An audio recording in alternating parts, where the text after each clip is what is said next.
both in the one-day international and in the test match.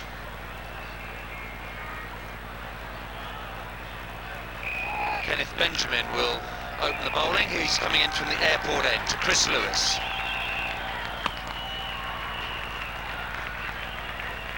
Confident enough start by Lewis, feeling the ball in the middle of the bat.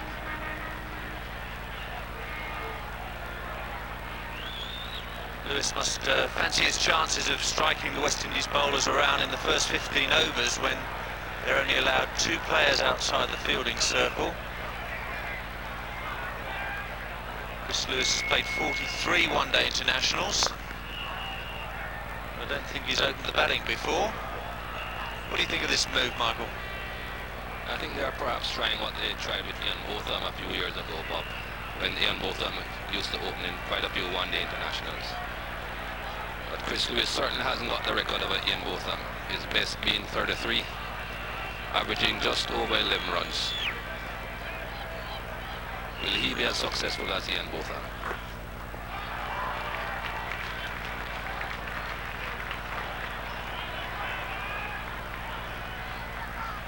Alex Stewart at the other end, 54 one-day internationals now, 10 against the West Indies. Healthy average of over 30, which is excellent for one-day cricket. Best effort of 103.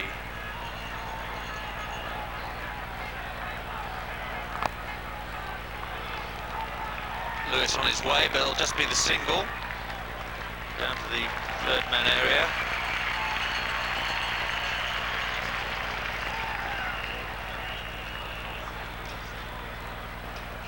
The required run rate when England started this mammoth run chase was 6.28 runs per over. Now you probably hear us commentators saying that when the scoring rate gets over 6 and over, that's when the alarm bells start ringing. Well, England have got to maintain that rate right the way through the innings, not just the last 20 overs or so, right the way through the innings if they're going to bring off a remarkable victory. Kenneth Benjamin to Stewart.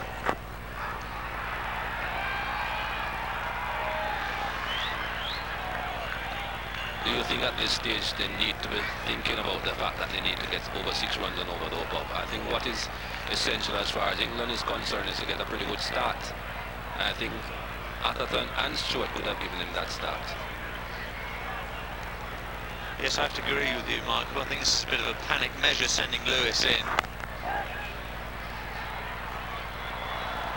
Lewis is quick between the wickets, though. Slight hesitation between the batsmen. End of the first over, 2 without loss.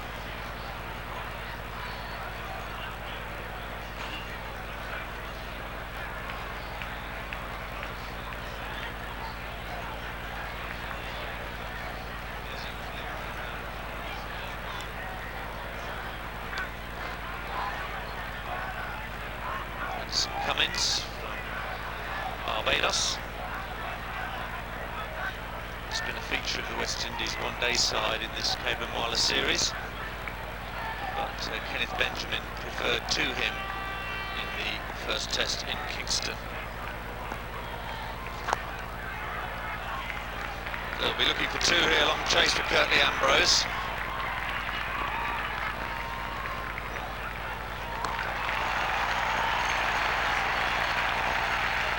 Curtly Ambrose back in the West Indies side. He missed the last one-day international in Jamaica. A slight shoulder injury. He's come into the team, and Courtney Walsh has had to drop out with that ankle injury that he sustained when running around the boundary at Kingston, which limited him to 5 overs in that game. Straight away we see the ball keeping quite a bit lower in this second innings. Bouncing awkwardly in front of Jimmy Adams and conceding the first extras of England's innings. I think this is exactly what was expected. Now that all the moisture has evaporated from this pitch, you're going to find lots of balls keeping as low as that one did. Much harder batting here in the afternoon than in the morning when there's a fair amount of moisture still in the pitch and a fair amount of bounce of the ball coming onto the bat. Cummins to Lewis.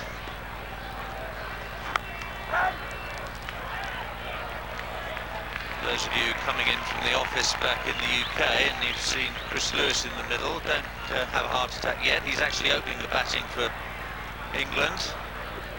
England are chasing a monumental total.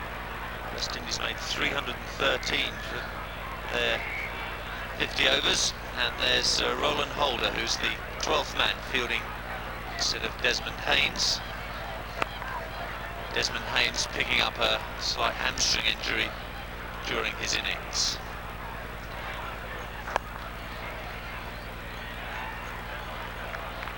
Anderson Cummins has bowled well in the previous two one-day matches.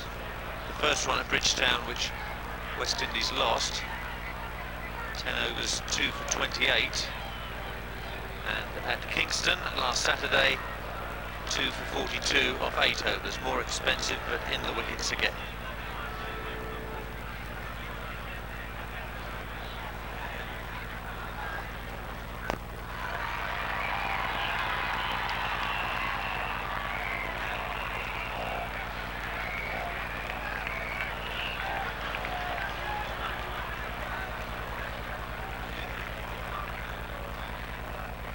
Well, it's football tonight on Sky 1, which is the FA Cup 5th round replay between Ipswich and Wolves, which will be at 7 PM. It's inconsistent bounce, and perhaps if you just bowl at a middle turn medium, the inconsistency just might be a bit more than if you're trying to bowl too fast.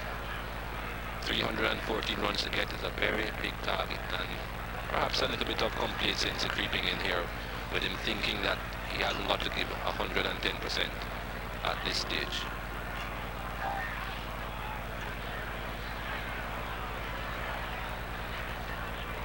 Well, it is a hot day and siesta time in the stands.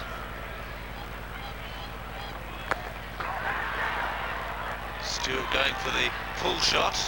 Once again, the ball not bouncing very high on this pitch. Benjamin bowling a good tight line, keeping the ball wicket to wicket. Kenneth Benjamin, 17 one-day matches, 22 wickets, a best of 3 for 34. Economy rate of 3.85. Good fielding. Stewart get the single, but good work by Phil Simmons at mid-wicket. The target England are chasing, 314. If they were to achieve it, it would be the highest one-day total of a side batting second. Sri Lanka beat Zimbabwe, New Plymouth in the World Cup, chasing 312 for victory, 313 for 7. Lewis will get through for the single, taking England on to 7 without loss.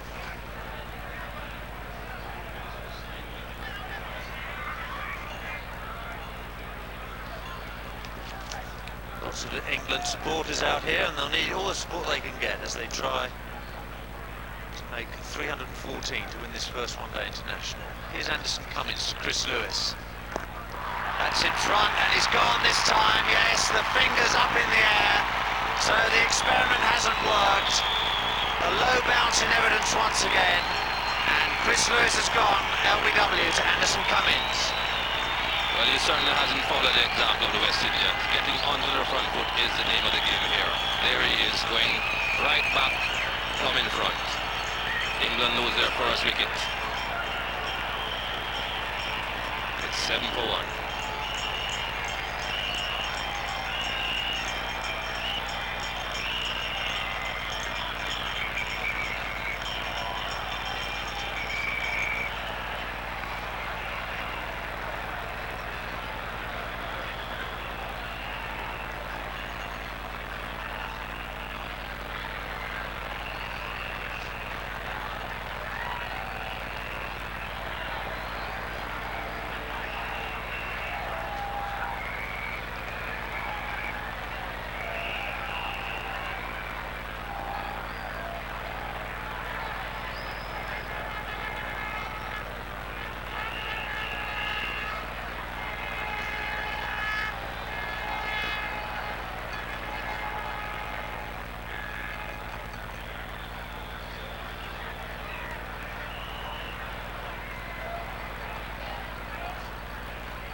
Robin Smith coming in, first wicket down for England at number 3. 61 one-day internationals, Robin Smith.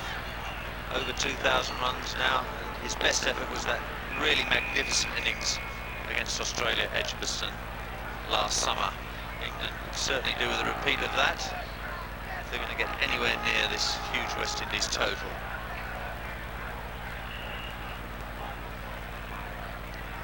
As Cummins takes first blood for the West Indies.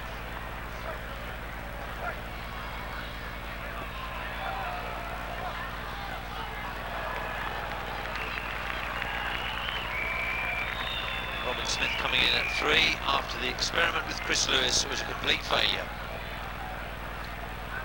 As you see there, Chris Lewis, both feet inside the batting crease. Can't go much further back than that. And very low, hit just below the roll of the pads.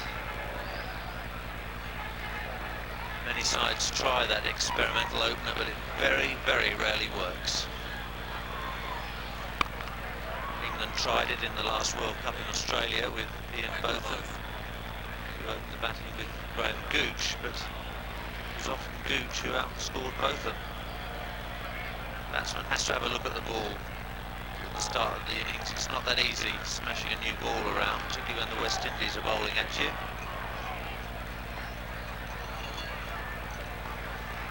Robin Smith struggled for form in the Test match, but made 56 in the one-day international in Kingston on Saturday.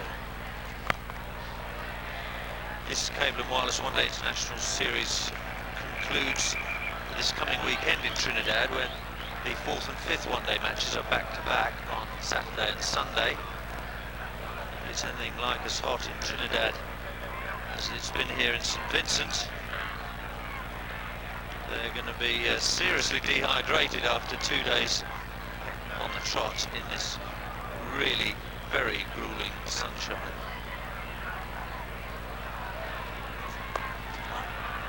Smith on his way. Just be the single.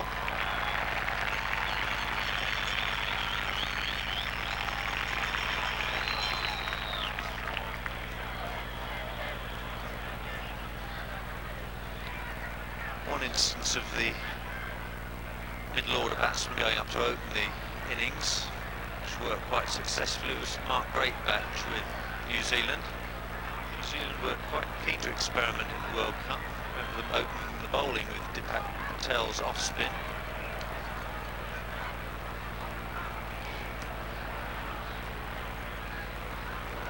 Slow ball from Cummins, and indeed a wide signalled by umpire Johnson. And the Cummins has been experimenting with the slow ball now quite some time.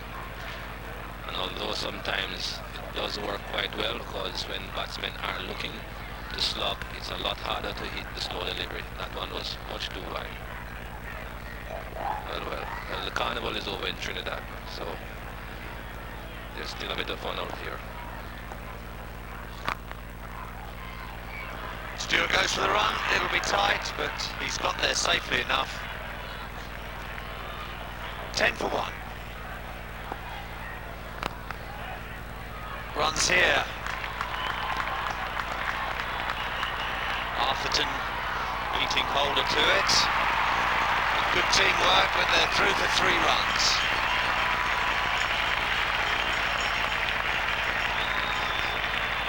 Alex Stewart's last 2 innings in Jamaica both ended in rather embarrassing run-outs. This is his dismissal in the second of these 5 one-day internationals. Atherton calling him through for a quick run, Lara doing the fielding, and Harper taking the bails off.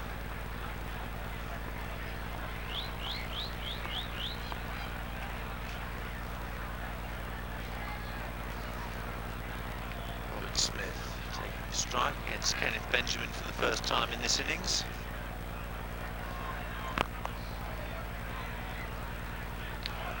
And if it wasn't for those run-outs, I think Stewart and Atherton would have given England pretty good starts.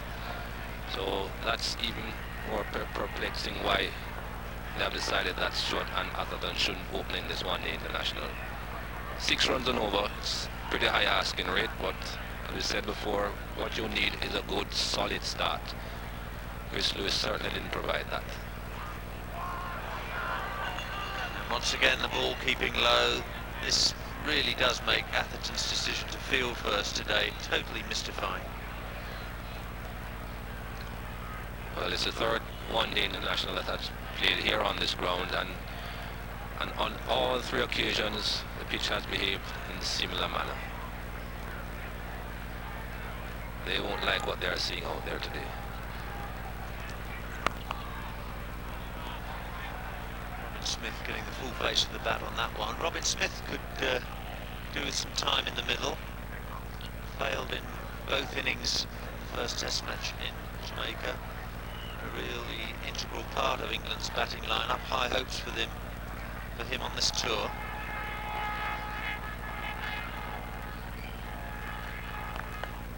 Smith advancing down the wicket. Is any danger of being surprised by a bouncer on this surface? Huge crowd packed in here. Public holiday declared. Everyone's come to the cricket who can squeeze into this Arnesvale playing field.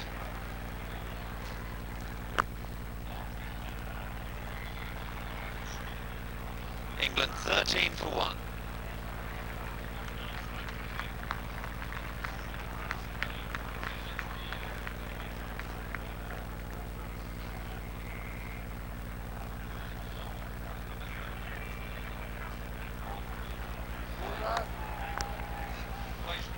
Keep the ball as straight as possible. May be stating the obvious, but England weren't capable of doing it. It's a better line and length from Anderson Cummins.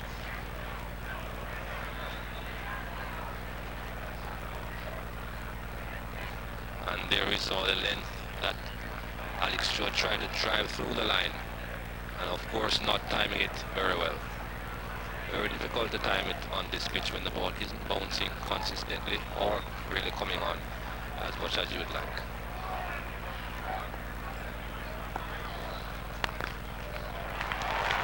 Well, start more by luck than judgment. Cummins fielding off his own bowling. Big boot in. Sometimes it is very difficult to get back in that direction when you're drifting off the pitch, and the Cummins does it as follow through. Well, I don't think that ball will look as good as it looked before that delivery.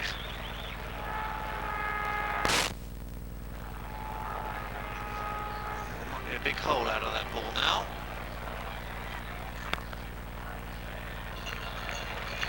Stewart trying to come to terms with the pace of this pitch, which is slightly variable. Stewart doing the wicket-keeping duties today for England. One-day matches. Jack Russell doing the job in the test match in Jamaica. England possibly having to include a spinner in Guyana, we would expect Russell to take his place behind the stumps again for that.